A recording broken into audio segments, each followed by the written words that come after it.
Hi, my name is Gibson, and I'm the creator of the Personal Development School. This is your daily breakthrough video, and in this video, I want to talk to you a little bit about how to have a conversation with a dismissive avoidant to find out whether or not they are interested in a long-term relationship.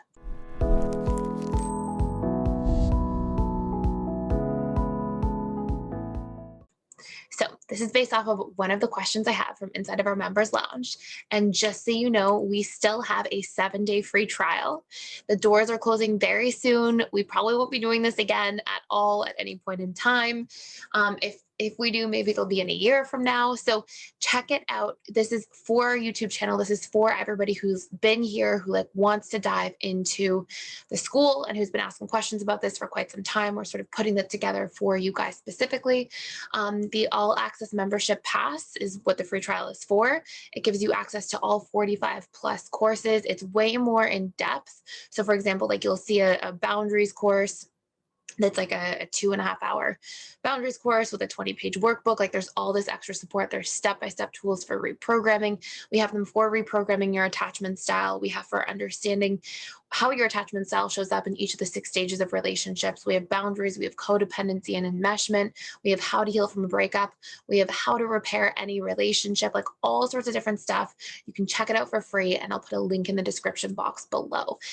The last thing I'll say about this is it also gives you access to our live webinars where you can get your questions asked live. We're all in video chat, and that happens 4 times a week.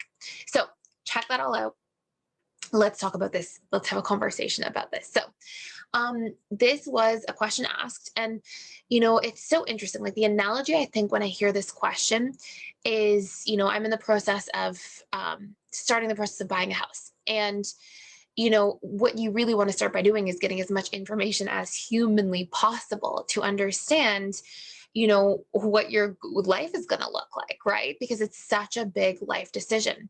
And I think sometimes because we have such a tendency to go through our relationship sort of on autopilot to a certain degree, because nobody really grows up teaching us, hey, it's really important that you're conscious and intentional and you know what you want and you know what your standards are and your boundaries are and your non-negotiables are and all these different things. Because we don't have these conversations in our upbringing, we usually just jump into things based on our subconscious mind and our subconscious mind's needs.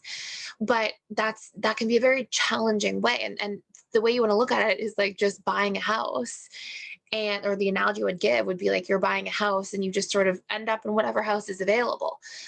That's going to limit your life experience, and it's going to limit you from feeling as happy and joyful and fulfilled as you could be. Because ideally you want to feel like your house is your home and your sanctuary and you feel very comfortable there and it's in a good location and maybe not too far from work and your loved ones. And so to go in on autopilot would be not a good thing. And I would say that our relationships can affect us a lot more than our house can.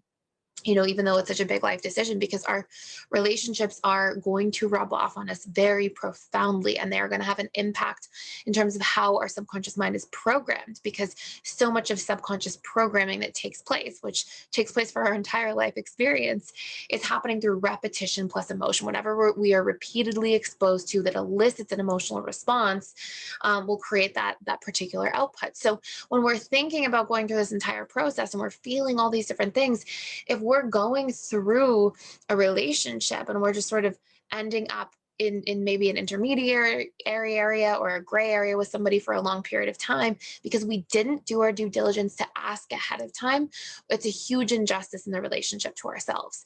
And so my really strong advice and all of this, analogy stuff, just to really say, we have to have the conversation. Now I'll tell you how to have the conversation in a way that might be beneficial, but we have to ask. Again, I want you guys to think of let's say, now this is very specific too, by the way. Let's say you don't want something serious with somebody in a relationship. Maybe you just got out of a relationship. Maybe you're just moved to a new city. Maybe you're at a certain period of your life where you just want to spend time alone. And those are important things to do for periods of time in life, big time. We want to have some time to really find ourselves at different points and feel like we're close and connected with who we are before jumping into a relationship, right? Because then we're just coming more from an autopilot space of not knowing who we truly are, not knowing what we truly want, thereby diminishing our potential for success if we want to have a fulfilled relationship and that's the goal. So So when we get into this dynamic, it's really important that we're having a conversation one way or the other, because if we don't want something, we're wasting somebody else's time. If we do want something and we're not asking, we are wasting our own time tremendously. And so a really good way to bring this conversation up with whoever it might be is to say, and I wouldn't necessarily have the conversation on a first date, though you can if you want. But you want to wait until you're a few dates in and have a conversation with somebody to say, hey, I'm not here to put any pressure on this dynamic. I really like the pace that we're moving at. But what I'm really sure about for myself is that I do want something long term that's more serious. I don't like to pressure things. I don't like to put a whole bunch of, stress on the relationship dynamic right now. I love how things are. But I need to know that somebody's open to the same type of future, because I really love and value my time. I respect my own time, and I want to make sure that I'm not wasting any of my time getting into something that is not getting into something with somebody who's not looking for the same outcomes. So that's my long-winded version that I came up with on the spot. The themes are in there, right? I'm not pressuring, and sometimes I over explain things on this channel so you can pull from it like what you really want. So I'm not pressuring. I like where things are at right now. Of course, only say this is true.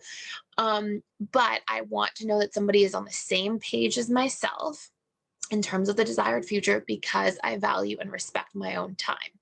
And so it's not here saying like, I'm needing you to make a decision right now because I need to hold on to you forever and it's you.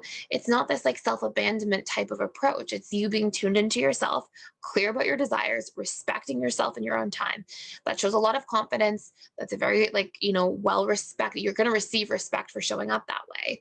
And you're also not putting any pressure by having a conversation in that format. It's not like a neediness or anything like that. It's you looking for clarity and that being the principle. And so I just really want to stress that, you can, number one, we have to be truthful with ourselves and get clear about what we want.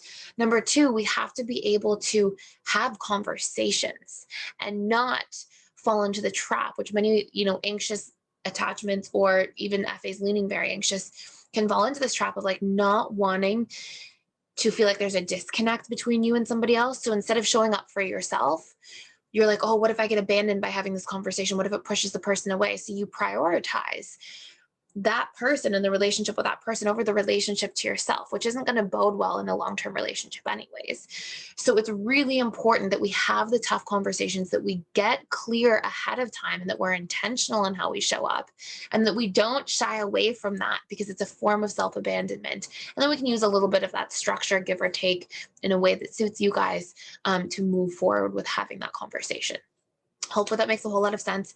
By the way, we have a full course inside PDS as well. There's just communication scripts. It's like 60, I believe. It might be 80. I can't remember exactly, but different scenarios that show up based on your attachment style, and actual communication scripts that you can like print off, look at, and take that information from in terms of showing up to communicate around difficult situations. So check that out as well. Thank you so much for being here. Thank you for watching. Please like, share, and subscribe. It's super helpful for me. I appreciate you guys all so much, and I will see you in the next video.